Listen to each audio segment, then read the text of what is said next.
Hey, hockey fans! Welcome back to the Oilers Fanatic. Thanks for being patient and understanding as I took a few days off. I'm back and excited to bring you a new video. I've received some requests for video topics from you guys over the past few days. Thank you for sending those in. I'm working on those and you should see them posted over the next little while. I thought I'd kick things off with some news topics. Yesterday we got an official announcement on the Olympics. The NHL, NHLPA, and IIHF have reached an agreement that will allow NHL players to participate in the Beijing Olympics. This is very exciting news. The NHL opted out of the last Olympics in 2018.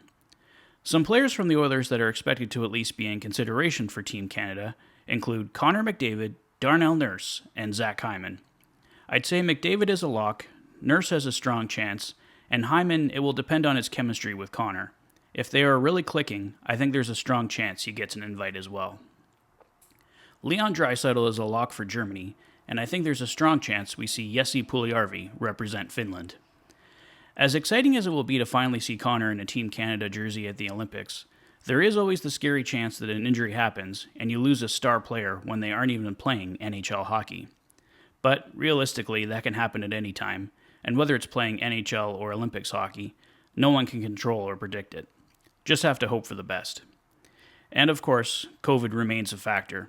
If it's not under control at the time of the Olympics, NHL players will be pulled from participation. Next up, the old Oilers oil derrick, newly refurbished, will be returning. It won't be at ice level, but it will greet fans as they arrive at Rogers Place in Ford Hall. It's a nice touch to see it brought back. Next up, Dustin Nielsen and Tom Gazzola of TSN discussed a few topics of interest on their Oilers podcast, The Oil Stream.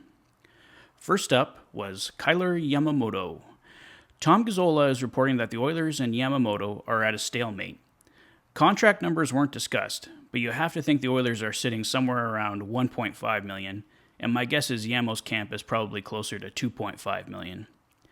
Two comparables discussed were recent signings Casey Mittelstadt with the Buffalo Sabres and Joel Farabee with the Philadelphia Flyers.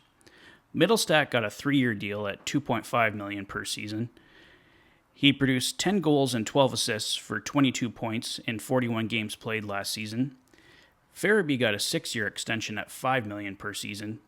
He produced 20 goals and 18 assists for 38 points in 55 games played last season. Yamamoto provided 8 goals and 13 assists for 21 points in 52 games last season.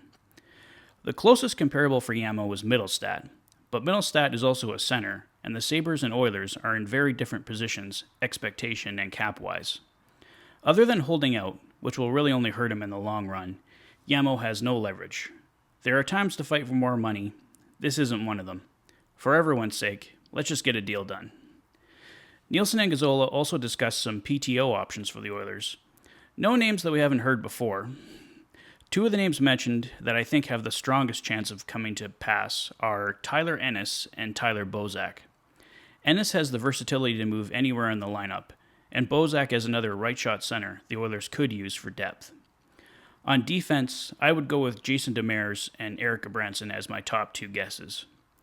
I can't see the Oilers offering any more than 2 PTOs, probably 1 forward and 1 defenseman. The Oilers aren't hurting for depth, so the odds of them actually getting a contract are low, but if they really impress, anything is possible. If the Yamamoto situation is still ongoing, would a player like Tyler Ennis look even more enticing? Something to think about. That's all for today, guys. What do you guys think? Will the Yamamoto situation drag into training camp? Should the Oilers sign a PTO? Sound off in the comments below. Enjoying the videos? Please like and subscribe for all the latest Oilers content. You've been listening to The Fanatic. Thanks for being a fan.